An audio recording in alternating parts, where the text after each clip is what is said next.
Assalamualaikum. जी वालेकुम सलाम।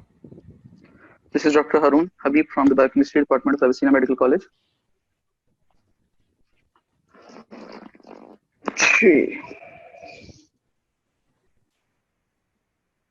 The topic we've been studying is the biochemical genetics, also known as the information flow in the cell.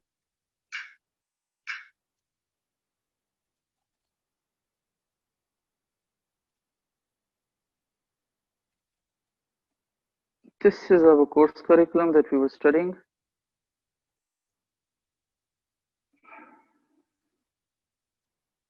जो portion में काट रहा हूँ ये हम लोगों ने ऑन्कोजेनेसिस में कर लिया होगा।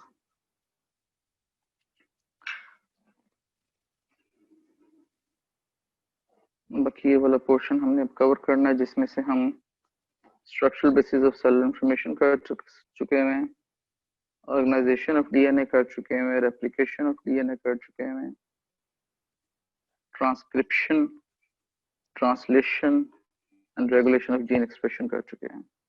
Regulation of gene expression was the last topic we covered in the last lecture. आज का हमारा टॉपिक है ये molecular biology techniques.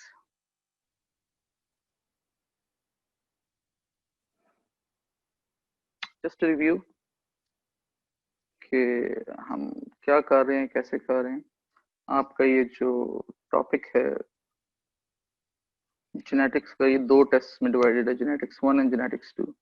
The genetics 1 test will be conducted on 19th June 2020 and the genetics 2 will be covered at 23 June 2020. इसके अंदर genetics 1 का course है वो हमारे पास चैप्टर 30 और चैप्टर 31 है, और जेनेटिक्स 2 का कोर्स है वो हमारे पास chapter 32, 33 and 34. All of these are from the Lippincott 7th edition.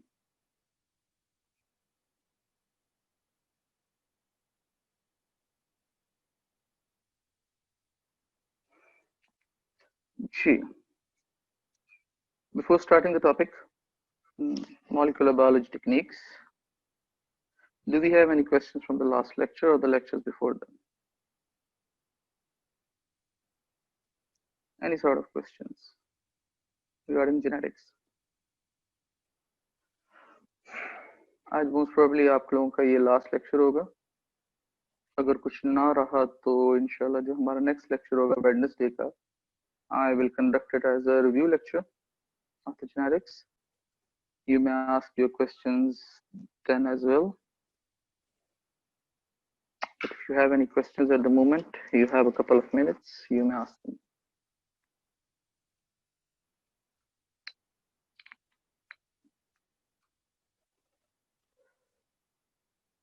वैसे आज मेरा पहला लेक्चर है which I am delivering off premises, so hopefully everything will go smoothly.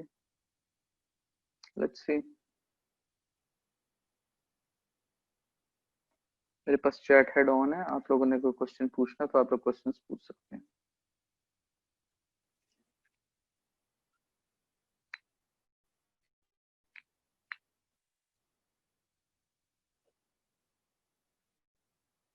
Gee, any questions at all? I have about 133 participants at the moment. I'm asking for a question.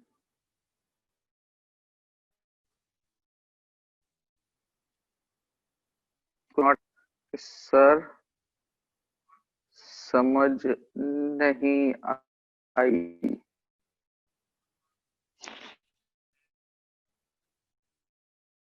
इस चीज की समझ नहीं आएगी, इंफॉर्मेशन फ्लो। इसके अलावा कोई question, कोई ऐसा क्वेश्चन जिसका जवाब दिया जा सके?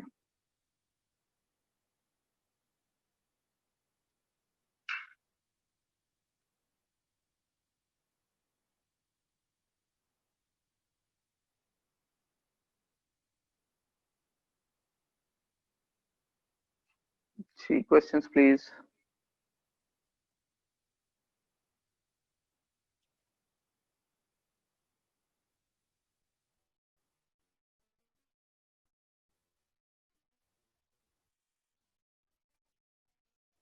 अच्छा, मुझे ये लगता है कि आप लोग ना ये ऑन करके ना अपने जूम मीटिंग पे रख देते हैं, क्या ये सही है?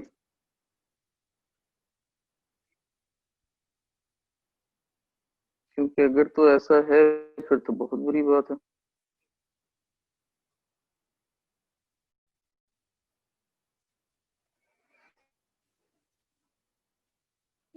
नो सर, नो सर, ये किस पे क्वेश्चंस पे नो का है या फोन साइड पे रख देते हैं मेरे ख्याल से फोन साइड पे रख देते हैं, उस पे नो का है। क्वेश्चंस पे तो नो कहने की जरूरत ही नहीं होती।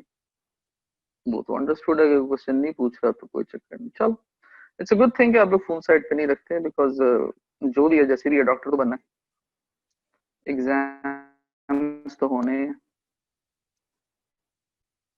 और एग्जाम्स होने हैं तो उसके लिए पढ़ना तो पड़ेगा, कुछ ना कुछ कॉन्सेप्ट क्लियर करने पड़ेंगे। Anyways, I'm going to start the topic as I have got no questions. The topic for today is molecular biology techniques. बहुत इंटरेस्टिंग टॉपिक है आज का। इसमें आपको कुछ टेक्निक्स के बारे में बताया जाएगा, ठीक है? This is the course curriculum. I'm going to cover the biomedical importance of the molecular biology techniques. Then I will cover DNA extraction, how the DNA is extracted. Then the recombinant DNA technology along with DNA. तो ये एक तकरीबन unit में पढ़ा जा सकता है। Recombinant DNA technology एक ब्रॉडर टर्म है और डीएनए क्लोनिंग उसकी एक एप्लीकेशन है। Then comes hybridization and blotting techniques, ये भी एक यूनिट में पढ़ा जा सकता है। हाइब्रिडाइजेशन एक ब्रॉडर टर्म है और ब्लॉटिंग टेक्निक्स उसकी एप्लीकेशंस है। Lastly will have polymerase chain reaction, a very very very important technique. ये वही है पीसीआर जो आजकल हो रहा है ना, ये कोविड-19 को डिटेक्ट करने के लिए जो टेस्ट हो रहा है, ये है वो पीसीआर। आज इसको देखेंगे कैसे होता है इंशाल्लाह। So let's start without any further ado. The biomedical importance. सबसे पहले मॉलिक्यूलर बेसिस ऑफ डिजीज। ये जो टेक्निक्स है ना हमारे पास, ये हमें इस चीज को एनेबल करती हैं कि हम किसी भी डिजीज की मॉलिक्यूलर बेसिस को असेस कर सकें। मॉलिक्यूलर बेसिस से मुराद कि अगर तो कोई प्रोटीन बन रही है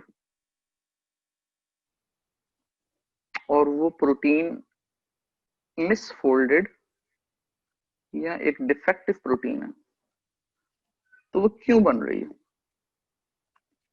डिफेक्टिव ऑफ कोर्स वो इस वजह से बन रही है मोस्ट प्रोबेबली क्योंकि उसके पीछे जो हमारे पास जेनेटिक मेकअप है, जो डीएनए जिससे बनता है हमारे पास आरएनए जिससे बनती है प्रोटीन, वो डीएनए जो है वो हमारे पास फॉल्टी हो गया, म्यूटेटेड हो गया।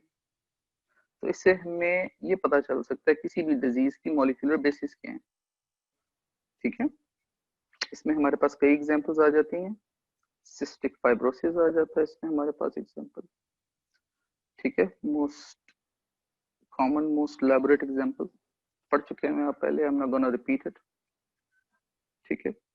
इसमें हमारे पास अमाइलोडोसिस आ जाते हैं, जो हमारे पास प्रोटीन्स बनती हैं वो एक्यूमुलेट होती रहती हैं, ठीक है? इसमें हमारे पास अल्जाइमर्स आ जाते हैं एंड एटसेट्रा।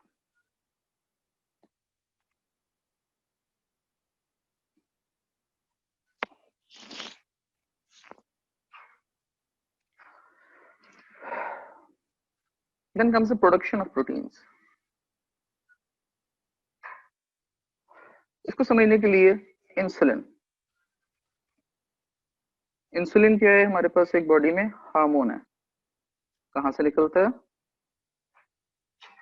पैनक्रियाज से, ठीक है? इट्स अ प्रोटीन, ठीक है? अब आपने देखा होगा अगर आपके आसपास कोई डायबिटिक पेशेंट है तो वो यूजुअली इंसुलिन इंजेक्ट करते हैं, ठीक है? सब कट करते हैं घरों में जो करते हैं, ठीक है? इंसुलिन इंजेक्ट करते हैं। अब वो इंसुलिन बनती कैसे है? ऑफ कोर्स वो एक प्रोटीन है तो उसके पीछे एक आरएनए होगा और उस आरएनए के पीछे एक डीएनए होगा। By employing the molecular biology techniques, we can generate the desired proteins. ठीक है, ये जो प्रोटीन्स हमें चाहिए होती हैं किसी भी किस्म की, वो हम जनरेट कर सकते हैं और फिर उनको बॉडी में इंजेक्ट कर सकते हैं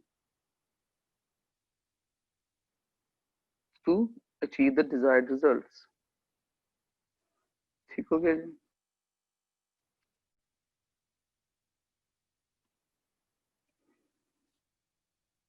Then comes the production of vaccines. Same phenomena as the proteins. Vaccine generate होती हैं बॉडी में, सॉरी बॉडी में कह रहा हूँ, इन विट्रो लैब्स में वो जनरेट होती हैं by molecular biology techniques. Then comes the diagnosis of existing disease. Examples में इसके मैं आपको दूंगा थैलासीमिया। थैलासीमिया आपको याद होगा अपने हीमोफायरिया में फर्स्ट ईयर में पढ़ा, हीमोफायरिया में पढ़ा था, हाँ हीमोफायरिया में पढ़ा होगा, हीमोग्लोबिनोपैथी से नहीं। थैलासीमिया की टाइप्स होती हैं, alpha thalassaemia, beta thalassaemia. Alpha की आगे 4 टाइप्स होती हैं, बीटा की 2 टाइप्स होती हैं। इन सबको डायग्नोज करने के लिए हमारे पास ये मॉलिक्यूलर बायोलॉजी टेक्निक्स आती हैं। ठीक है, हम जेनेटिक मेकअप को डिड्यूस कर सकते हैं, वो जेनेटिक मेकअप डिड्यूस करने के साथ साथ हम ये भी डिड्यूस कर सकते हैं कि कौन सा जीन जो है वो एक्सप्रेस नहीं हो रहा। अगर एक्सप्रेस नहीं हो रहा तो उसके लिहाज से हमारे पास डायग्नोसिस आना शुरू हो जाता है। देन प्रेडिक्शन ऑफ डिजीजेस, ये बड़ा एक इंपॉर्टेंट टॉपिक है। प्रेडिक्शन ऑफ डिजीजेस किस तरह इंपॉर्टेंट है, इसमें मैं एग्जांपल दूंगा आप लोगों को। हंटिंगटन डिजीज, अगर किसी ने वो देखा हुआ है, वो जो ड्रामा सीरियल है कौन सा था, हाउस, जिसमें डॉक्टर साहब होते हैं और उनको आमद होती है इलाज की, उसके अंदर इसके बारे में काफी जिक्र हुआ। It's a genetic disorder, this Huntington disease, it's a genetic disorder and we can predict this disease by analyzing the DNA of the parents. If the parents carry the genes for this disease, it is probable that those genes would be transmitted down to the children. ठीक है, so हम molecular biology techniques को employ करके हम ये assess कर सकते हैं कि whether these genes were transmitted down to the offsprings or not.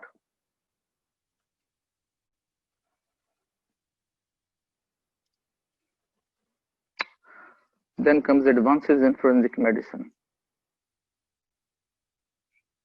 आप लोगों का थर्ड ईयर का टॉपिक है ये, इंशाल्लाह कुछ देर ही रहेगी, आप लोग यहाँ तक पहुंच जाएंगे। फोरेंसिक मेडिसिन हमारे मुल्क में वो सब्जेक्ट है, वो फिनोमेना है जो डायरेक्टली रिलेटेड है लॉ के साथ। ठीक है, हमारे जितने भी फोरेंसिक मेडिसिन के एक्सपर्ट्स हैं वो सारे के सारे लॉ पढ़ते भी हैं और लॉ को समझते भी हैं। अब of course law needs evidence. The molecular biology techniques have provided the forensic medicine with a lot of ways and methods to understand and to produce the evidence. Not produce as such कि खुद से बनाना, लेकिन of course आप produce उसको उस तरह करोगे कि वो use किया जा सके in the law. Very interesting, इसके अंदर हमारे पास कई चीजें आ जाती हैं। इसमें हमारे पास पीसीआर भी आ जाता है, इसमें हमारे पास रिस्ट्रिक्शन, फ्रैगमेंट लेंथ, पॉलीमॉर्फिज्म आ जाती है। ये आपका टॉपिक नहीं है, अभी तो हम नहीं पढ़ेंगे, लेकिन पीसीआर आपका टॉपिक है। ठीक,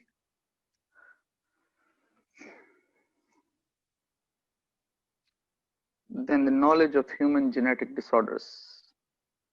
There are genetic libraries, genomic libraries established in the world under renowned institutes. They carry all the genomes of known diseases.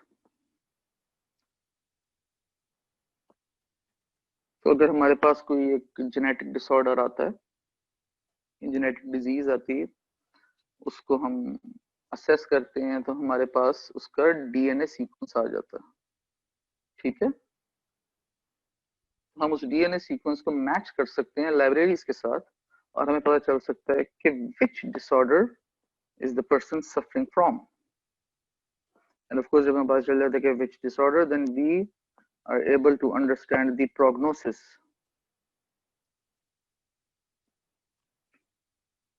और जब प्रोग्नोसिस पता चल जाता है तो उसके लिहाज से आगे डिसीजन किया जा सकता है how to handle the patient. Lastly, genetic engineering, a very important point. Genetic engineering. Genetic engineering basically सिर्फ एमबीबीएस के स्टूडेंट्स का टॉपिक नहीं है, ठीक है। जेनेटिक इंजीनियरिंग एक बहुत वाइड टॉपिक है, बहुत वाइड स्प्रेड टॉपिक है, ठीक है। इसको दुनिया में बहुत सारे लोग पढ़ते हैं, other than doctors, MBBS doctors बहुत सारे लोग पढ़ते हैं, and they are able to produce new vaccines, some proteins, antibodies, testing kits, etc. by the help of genetic engineering.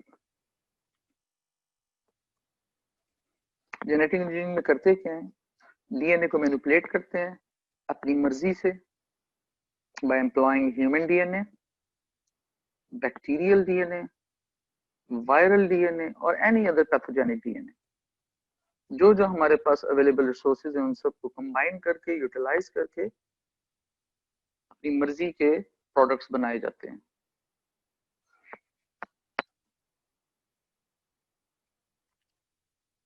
आप लोगों ने सुना होगा कि glow in the dark trees के ऊपर बहुत ज्यादा काम हो रहा है, ठीक है। Glow in the dark trees, you know there are some jellyfish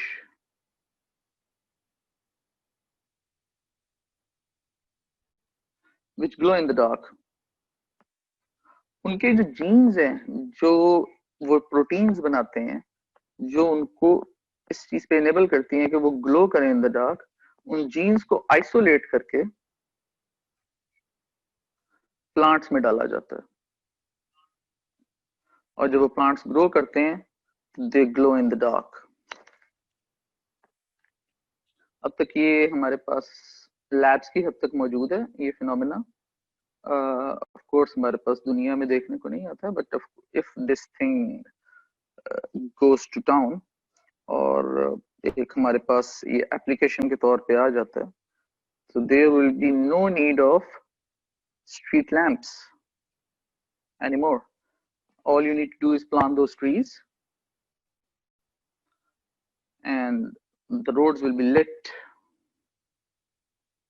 in definite energy without any expenditure. So this covers our topic of biomedical importance. Biomedical importance और मॉलिक्यूलर बायोलॉजी टेक्निक्स के ऊपर जितना बोला जा सकता है वो काफी ज्यादा है, ठीक है।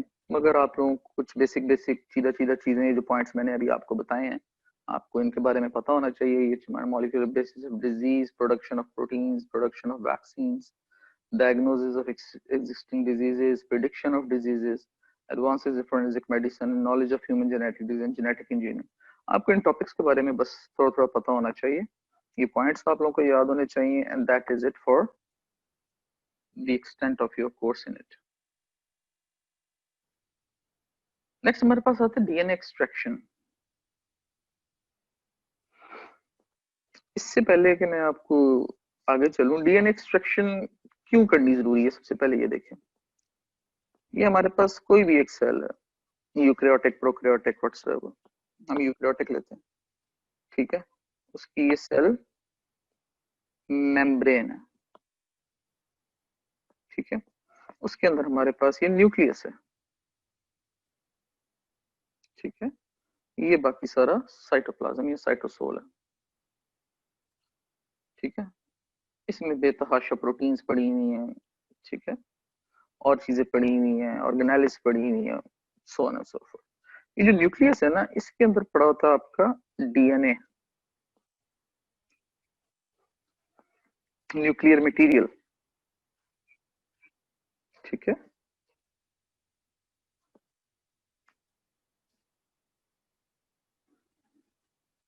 अब इस न्यूक्लियर मटेरियल को बाहर निकालना है, डीएनए एक्सट्रैक्शन बाहर निकालना है, क्योंकि ये न्यूक्लियर मटेरियल है, that is the point of our study today. इस न्यूक्लियर मटेरियल को बाहर निकालना है, तो पहले तो हमें इस सेल मेम्ब्रेन को तोड़ना पड़ेगा पूरी को, फिर इन प्रोटीन्स को डिसइंटीग्रेट करना पड़ेगा, फिर इस न्यूक्लियर मेम्ब्रेन को तोड़ना पड़ेगा, फिर जाके कहीं हमारे पास ये डीएनए बाहर निकलेगा।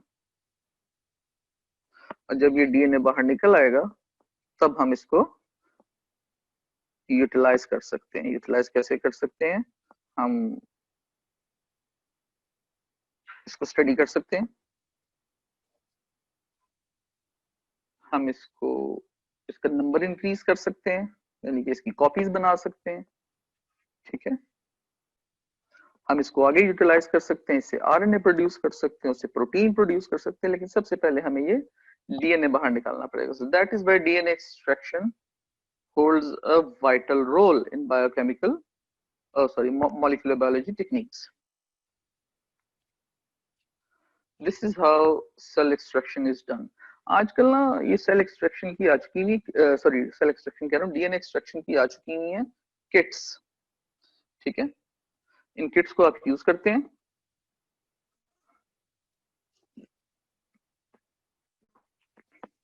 ठीक है। वो स्टेप बाय स्टेप आपको बताते रहते हैं कि अब सोल्यूशन 1 डालें, अब सोल्यूशन 2 डालें, अब सोल्यूशन 3 डालें, अब इसको फिल्टर करें, ठीक है, अब इसको वॉश करें, so on and so fourth. ये सब कुछ उसके ऊपर लिखा होता है। वो लिखा हो या ना लिखा हो, डीएनए एक्सट्रैक्शन के कुछ पॉइंट्स हैं, ठीक है। First of all is cell harvest.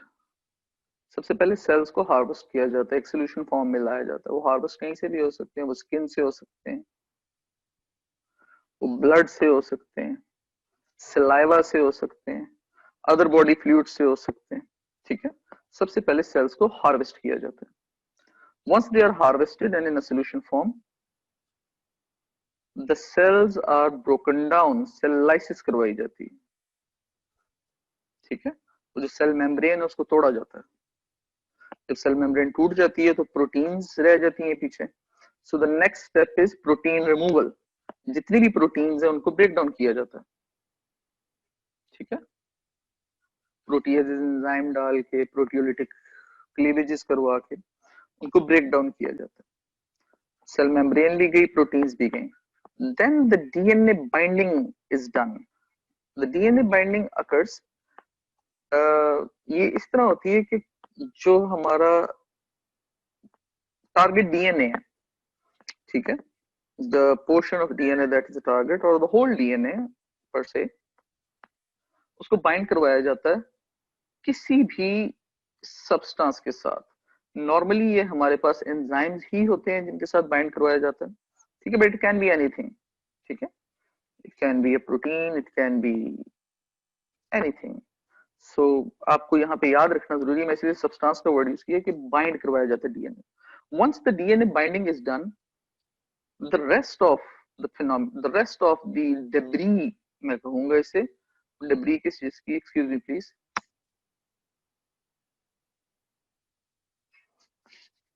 Sorry for that. जो डिब्री है, डिब्री कौन सी, ये जो प्रोटीन की डिब्री थी, जो सेल मेम्ब्रेन की डिब्री थी, और जो बाकी ऑर्गेनेलिस थी बीच में उनकी डिब्री है सारी, ठीक है।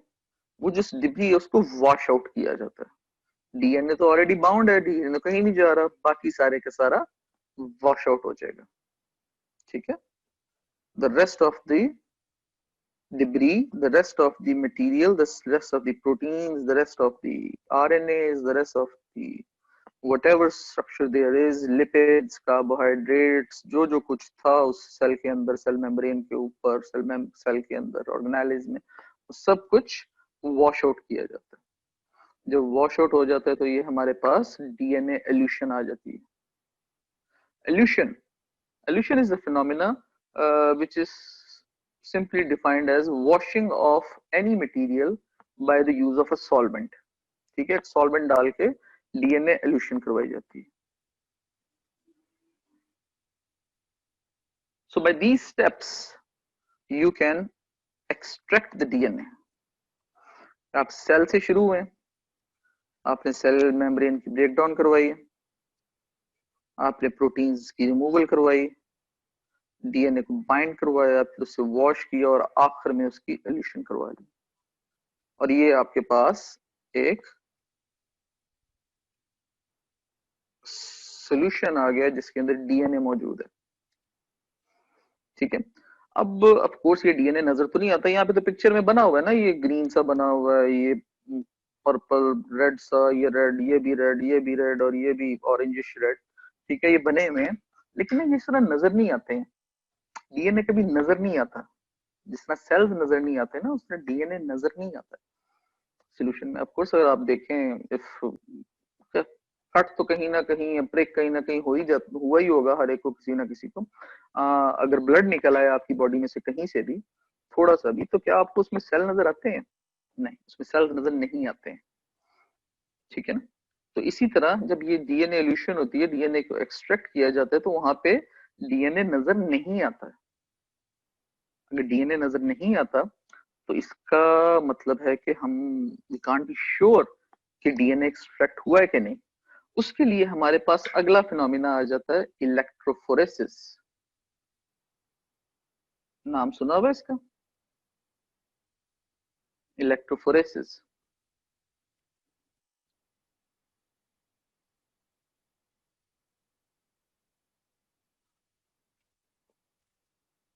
ये जो मैं अभी आपको इलेक्ट्रोफोरेसिस आगे पढ़ाऊंगा, ये आपके कोर्स का हिस्सा नहीं है, लेकिन इसके बगैर गुजारा नहीं है, ये आपके प्रैक्टिकल का हिस्सा है, ठीक है। प्रैक्टिकल सब हो नहीं रहे हैं, तो ऑफ कोर्स आपको यही बताना चाहिए, वो वैसे भी टेक्स्ट के अंदर तो आता ही है वो। सो इलेक्ट्रोफोरेसिस, डीएनए जो हमारे पास एक्सट्रैक्ट हुआ है, डीएनए एक्सट्रैक्ट है, उसको सब्जेक्ट किया जाता है टू इलेक्ट्रोफोरेसिस। और जब उसको इलेक्ट्रोफोरेसिस पे सब्जेक्ट किया जाता है तो हमारे पास एक उसकी पिक्चर आती है जो ये शो करती है कि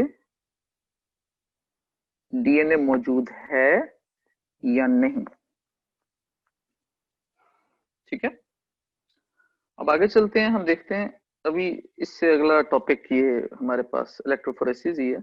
पहले रिस्ट्रिक्शन एंडोन्यूक्लियोसिस को देख लें। एंडोन्यूक्लियोसिस मैंने आपको पहले भी बताया था, अगर ये हमारे पास एक डीएनए है, ठीक है, ये 5 प्राइम एंड है, ये 3 प्राइम एंड, तो इसके एंटी पैरेलल ये 3 प्राइम एंड और ये 5 प्राइम एंड है। तो अगर तो इसके एंड्स पे, इसके एंड्स को ब्रेक डाउन करने के लिए एंजाइम काम कर रहा है, तो दैट इज एन एक्सोन्यूक्लियस। लेकिन अगर इसको बीच में से कट करने के लिए कोई एंजाइम काम कर रहा है, तो दैट इज एंडोन्यूक्लियस। ठीक हो गया जी, इस चीज को समझ लेना। एंड्स पे एक्सो, बीच में एंडोन्यूक्लियस।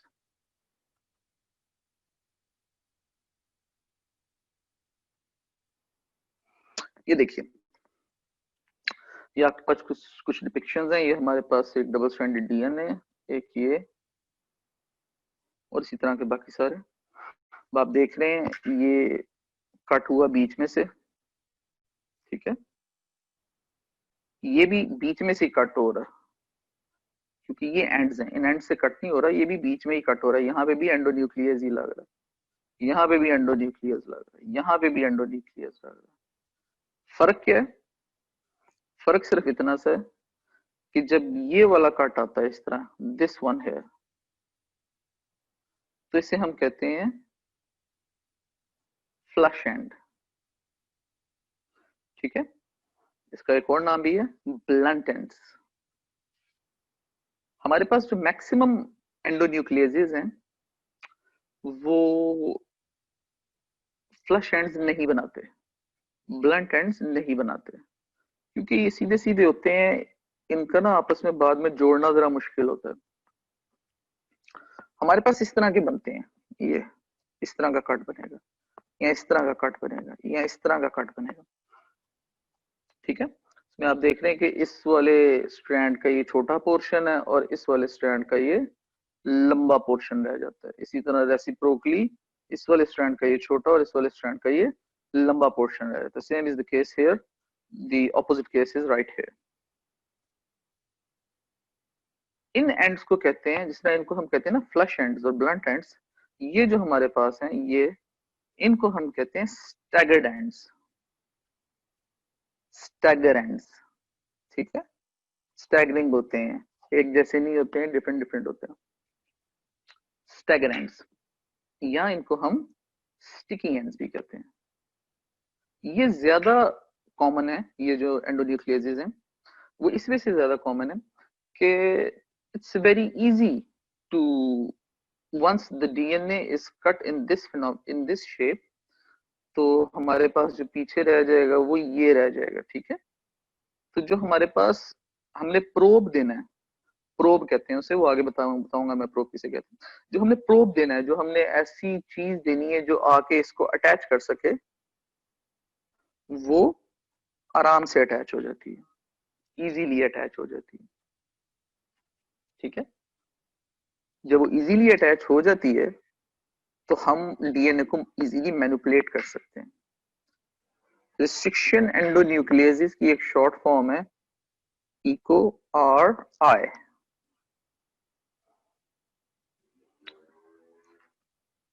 जहां पे ये आपको देखना है उसका मतलब है रिस्ट्रिक्शन एंडोन्यूक्लियसिस।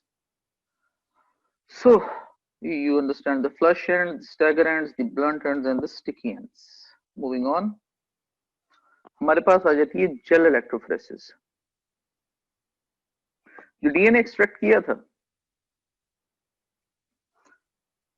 अब वो देखना है कि वो नजर आता है कि नहीं आता। ठीक है, जेल इलेक्ट्रोफोरेसिस हम प्रोटीन्स पे भी करते हैं, आरएनए पे भी करते हैं, डीएनए में भी करते हैं। सबका मकसद एक ही है, to understand, to segregate different proteins or different RNA or different DNA segments। ठीक है, ये अलग अलग हैं। प्रोटीन्स हैं तो प्रोटीन्स ही सेग्रीगेट होंगी, आरएनए सेग्रीगेट करे तो आरएनए ही सेग्रीगेट होगा, डीएनए सेग्रीगेट करे तो डीएनए ही सेग्रीगेट होगा। ये नहीं होगा कि एक ही सोल्यूशन में डीएनए और आरएनए सेग्रीगेट हो रहे हैं, एक ही सोल्यूशन में प्रोटीन और आरएनए या प्रोटीन और डीएनए सेग्रीगेट हो रहे हैं, इस तरह नहीं होता।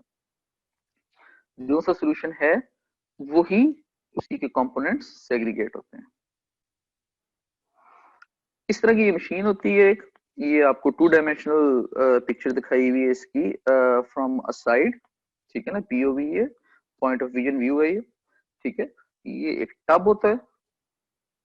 ठीक है, the tub is filled with buffer solution, इस सोल्यूशन से फिल होता है।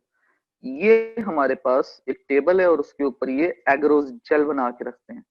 ठीक है, एग्रोज याद है, कार्बोहाइड्रेट केमिस्ट्री में पढ़ा था। ठीक है, उसकी जेल बना के रखते हैं, उसके अंदर होते हैं वेल्स। उस वेल्स के अंदर हम जो सोल्यूशन है, जो एक्सट्रैक्ट है हमारा डीएनए का, वो हम डाल देते हैं।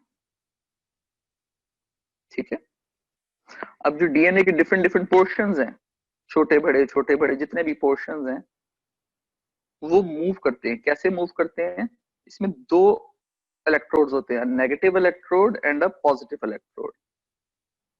ठीक है, नेगेटिव साइड पे ये डाले जाते हैं, ठीक है, और करंट दिया जाता है इसको for 15, 20, 30, 45 an hour, 90 minutes depending on the size of the material you have put here, the wells. Current लगाया जाता है उसको, ठीक है, और जो हमारे डीएनए सेगमेंट्स हैं वो मूव करना शुरू कर देते हैं टुवर्ड्स दी पॉजिटिव इलेक्ट्रोड। जो छोटे होते हैं वो सबसे ज्यादा मूव करते हैं, ठीक है, क्योंकि जेल है, ये जो हमारे पास ये जो बनी हुई है जेल, ये एगरोज की है, ये एक मीडियम है, तो छोटी चीजें आराम से मूव कर जाती हैं और उससे बड़ी पीछे रह जाती हैं और सबसे बड़ी सबसे पीछे रह जाती हैं, ठीक है। एक कैप्शन भी लिखी हुई है, small DNA fragments move further through the gel then the large fragments.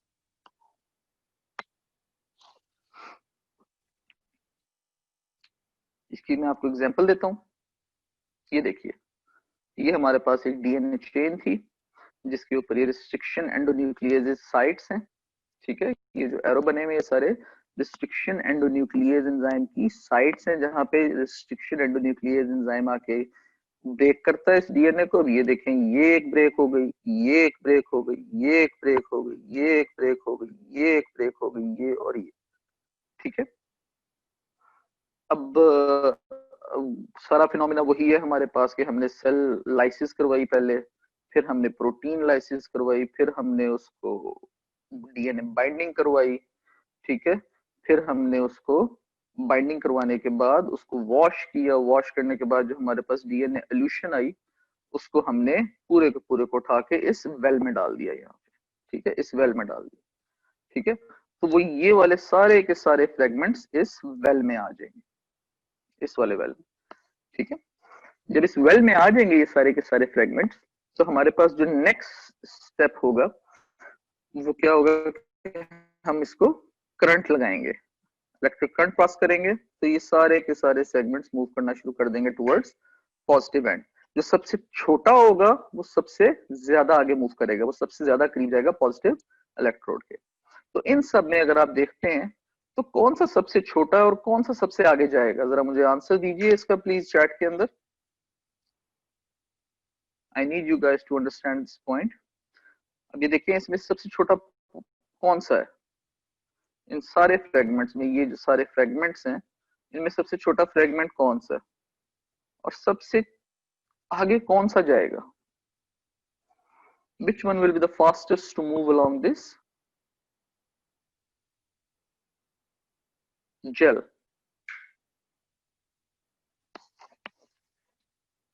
G, very right. G is the smallest one, which will move the longest distance and will come very close to the positive electrode. ये देखिए, जब ये लगा देते हैं ना, ये gel electrophoresis खत्म होती है, जब ये सारे मूव कर जाते हैं, तो उसके बाद ना इसको देखा जाता है एक और मशीन के अंदर, उसे कहते हैं जेल डॉक, ठीक है। वो इस तरह की आपको पिक्चर देती है, ठीक है। ये देखें, ये नेगेटिव इलेक्ट्रोड था, ये पॉजिटिव इलेक्ट्रोड है और ये हमारे पास पूरी जेल है। हमने यहाँ पे ये सारे के सारे नेगेटिव इलेक्ट्रोड के पास, यहाँ पे नेगेटिव इलेक्ट्रोड के पास यहाँ पे ये सारे के सारे फ्रेगमेंट्स डाले थे, ठीक है, और फिर करंट पास करवाया था, तो ये इस तरफ मूव करना शुरू कर देंगे, ठीक है। तो जो सबसे छोटा होगा वो सबसे दूर जाएगा, उसके बाद फिर उससे छोटा, फिर उससे छोटा, और आखिर में आप देख रहे हैं ये ई जो सबसे बड़ा सेगमेंट है, ये सबसे पीछे रह जाएगा, ठीक है।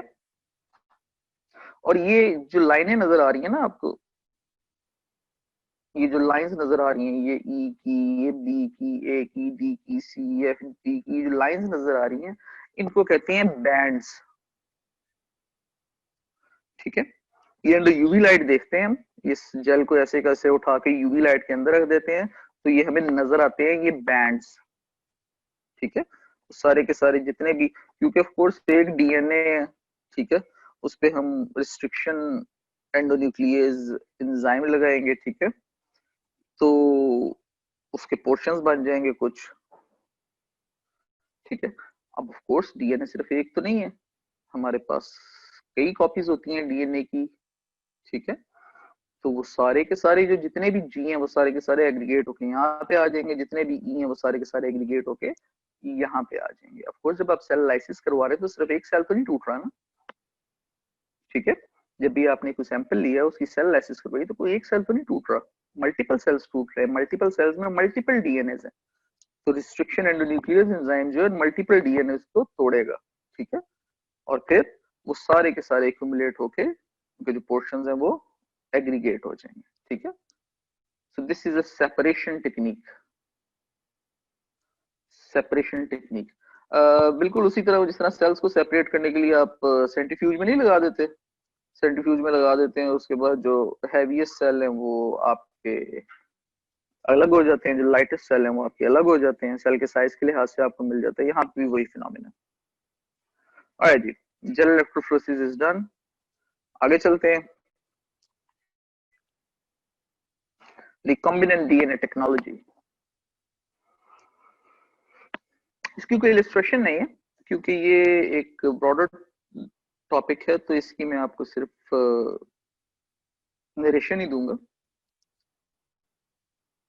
रिकॉम्बिनेंट डीएनए टेक्नोलॉजी, जिस तरह नाम से जाहिर है, रिकॉम्बिनेंट कंबाइन करना, is the joining together of DNA molecules from two different species, ठीक है। इंपॉर्टेंट कि टू डिफरेंट स्पीशीज के डीएनए को आपस में मर्ज किया जाता है। This is recombinant DNA technology. दो डिफरेंट डीएनए को, दो डिफरेंट ऑर्गेनिजम्स के डीएनए को, स्पीशीज के डीएनए को आपस में मर्ज करके एक नया डीएनए क्रिएट किया जाता है। और वो ऐसा डीएनए होता है जो हमारी मर्जी का होता है। जो रिस्ट्रिक्शन एंडोन्यूक्लियस एंजाइम है वो हमारी मर्जी के होते हैं, हम अपनी मर्जी के डीएनए के पोर्शन को कट करते हैं, ठीक है। और दूसरी तरफ से जो हमने दूसरी स्पीशी का देना वो भी हमारी मर्जी का ही कट हुआ होता है, और हम उन दो सेगमेंट्स को आपस में जोड़ देते हैं, तो हमारे पास एक न्यू डीएनए बन जाता है। ऑफ कोर्स ये न्यू डीएनए बना है तो ये एक नई किस्म का आरएनए बनाएगा, वो एक नई किस्म की प्रोटीन बनाएंगे जिसको हम कहीं भी यूटिलाइज कर सकते हैं।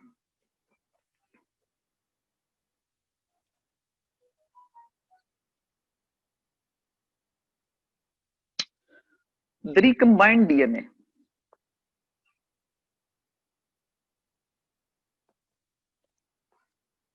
is inserted into a host organism। वो जो न्यू डीएनए बना था ना, ये जो न्यू डीएनए बनाया था हमने दो डिफरेंट स्पीशीज के डीएनए को लेके, ठीक है ना, is inserted into a host organism to produce new genetic combinations that are of value to science, medicine, agriculture and industry। ये कुछ इसकी एप्लीकेशंस बताई हुई है साइंस में, मेडिसिन में, एग्रीकल्चर में मोस्ट इंपॉर्टेंट, और इंडस्ट्री में। आज से हम 100 साल पीछे चले जाएं तो हमारे पास एग्रीकल्चर के अंदर इतनी ज्यादा एडवांसमेंट नहीं थी। क्यों नहीं थी? एक तो हमारे पास पॉपुलेशन इतनी ज्यादा नहीं थी।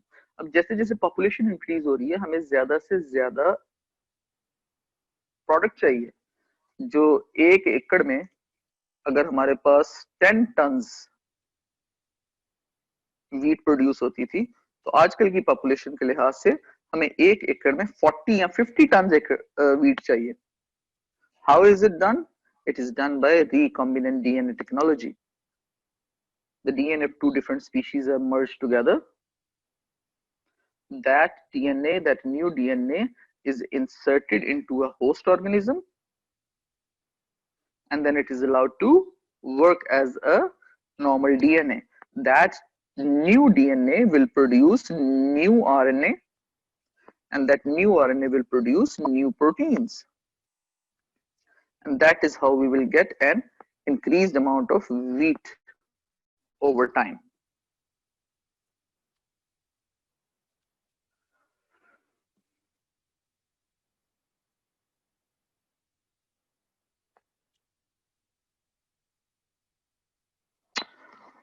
जी, आगे हम डीएनए क्लोनिंग के ऊपर।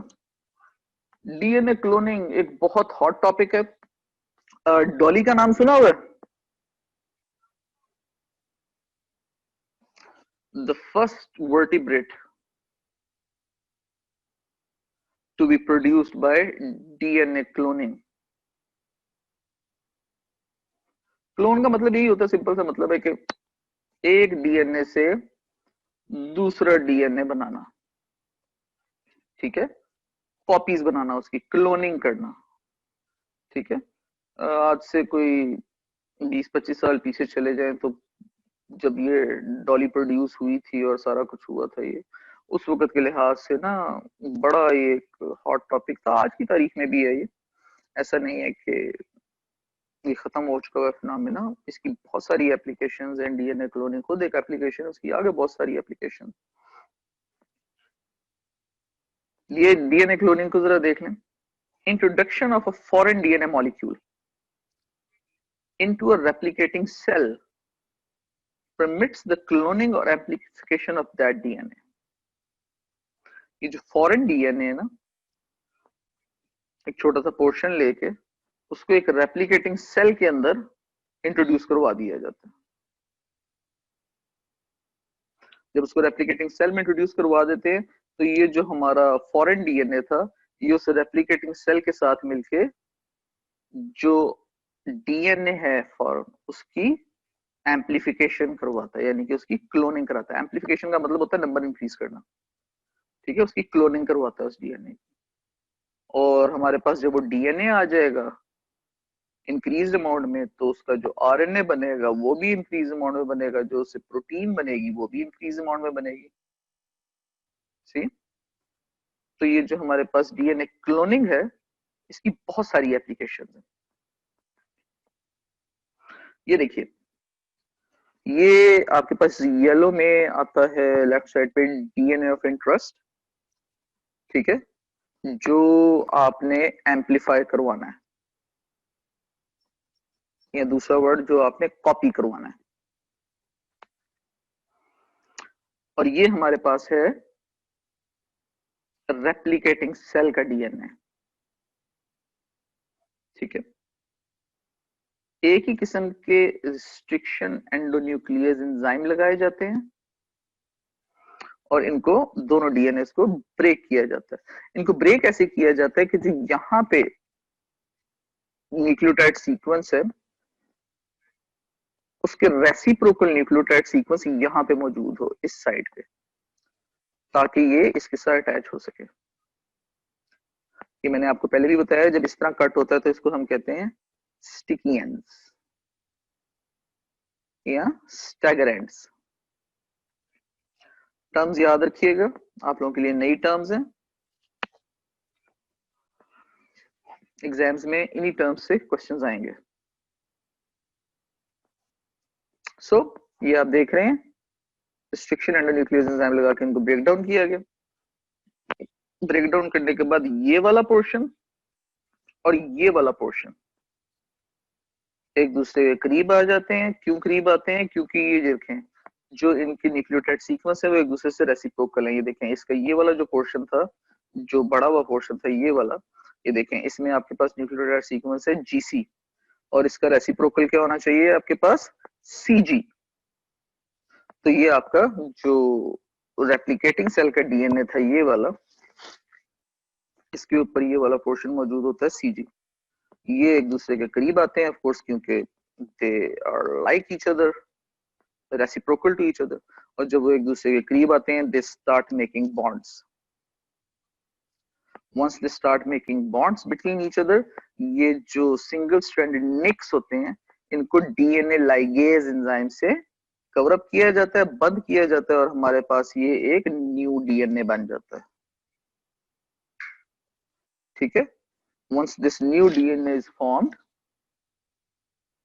it can be used to clone or amplify the foreign DNA, this DNA that we have introduced into a replicating cell।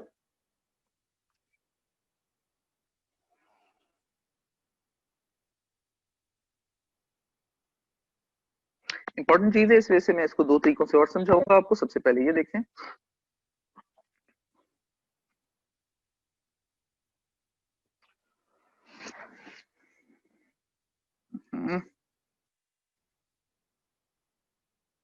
ये देखिए,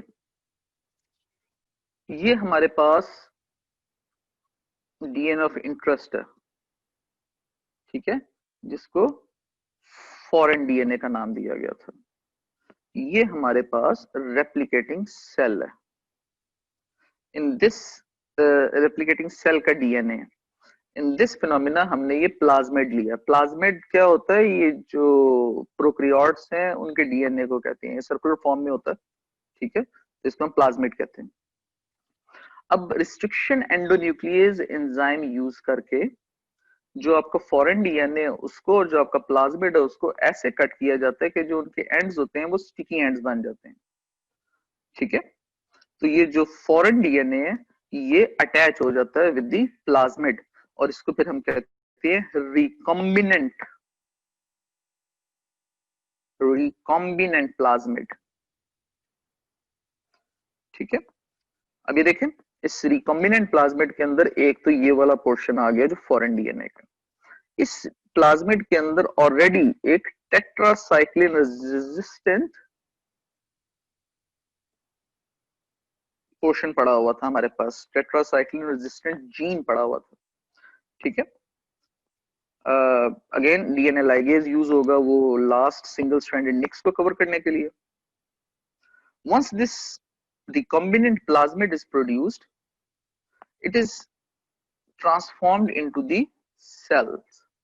The term is transformed, ठीक है, ये सेल्स में ट्रांसफॉर्म की जाती है। ये देखें, ये रिकॉम्बिनेंट डीएनए ये सेल के अंदर आ गया। जब ये सेल के अंदर आ जाता है तो नॉर्मल फिनोमेना शुरू हो जाता है। डीएनए है, डीएनए से बनेगा आरएनए, आरएनए से बनेगी protein, alright. In this phenomena जहां पे एक टेट्रासाइक्लिन रेजिस्टेंट जीन मौजूद था, अब वहां पे इस पूरे बैक्टीरियल कल्चर को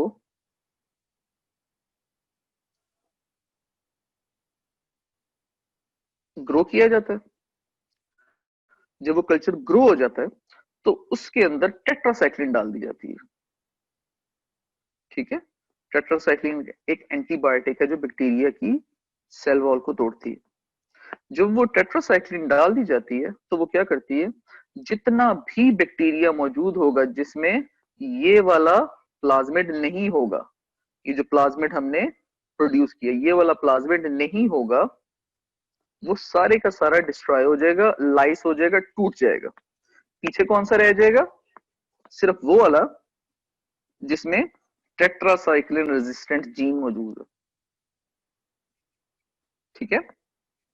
अब टेट्रासाइक्लिन रेजिस्टेंट जीन मौजूद है, हमारा रिकॉम्बिनेंट जो हमारा फॉरेन डीएनए था वो मौजूद है, तो ये रिकॉम्बिनेंट प्लाज्मिड है। तो इस पूरे कल्चर के अंदर सिर्फ वो वाले बैक्टीरिया रह जाएंगे जिनके पास ये टेट्रासाइक्लिन रेजिस्टेंट जीन होगा, क्योंकि हमने टेट्रासाइक्लिन एक एंटीबायोटिक डाली है जो बाकी सारे बैक्टीरिया को मार देगी, उनकी सेल लाइसिस करवा देगी। once this is done, this cell culture, this specific cell culture जो सिर्फ इस तरह के बैक्टीरिया होंगे, इनको ग्रो किया जा सकता है और फिर इनसे अपनी मर्जी की प्रोटीन प्रोड्यूस करवाई जा सकती है। टाइम आज कुछ ज्यादा जल्दी गुजर गया मेरे ख्याल से। I've been enjoying teaching you this topic. I have 5 minutes left. I'm gonna stop it here. DNA cloning की एक और डिपिक्शन है मेरे पास, आपकी बुक की डिपिक्शन है वो, उसको इंशाल्लाह हम अपने नेक्स्ट लेक्चर में डिस्कस करेंगे और बाकी की जो टेक्निक्स हैं उनको भी डिस्कस करेंगे, ठीक हो गया। आई वाज थिंकिंग कि मैं इसको आज खत्म कर दूंगा, लेकिन I started enjoying teaching you this, तो टाइम का पता नहीं चला। Anyways, not to worry. If you have any questions regarding this lecture or the lectures before it, you have 5 minutes. You may ask these questions. I am stopping the lecture at the moment. जी, questions. आपके पास time है 5 minute का, utilize this time and ask me any questions regarding the biochemical molecular biology techniques so that I may answer you these any queries you have. एक और topic खत्म होने वाला है, एक लेक्चर रह गया सिर्फ इंशाल्लाह इसका। कोई आप लोगों का फीडबैक है तो वो जरूर दीजिए। I would love to have some feedback. कुछ समझ आ रही है, नहीं आ रही है, कुछ चेंज किया जा सकता है, कुछ चेंज करना चाहिए किसी भी किस्म का, ठीक है। आप लोगों के टेस्ट हैं अपकमिंग, जेनेटिक्स 1 का टेस्ट है आप लोगों का 19th को, जिसमें आप लोगों के लिपनकॉट 7th एडिशन के लिहाज से आप लोगों के चैप्टर 30 एंड 31 आएंगे, 2 चैप्टर्स हैं।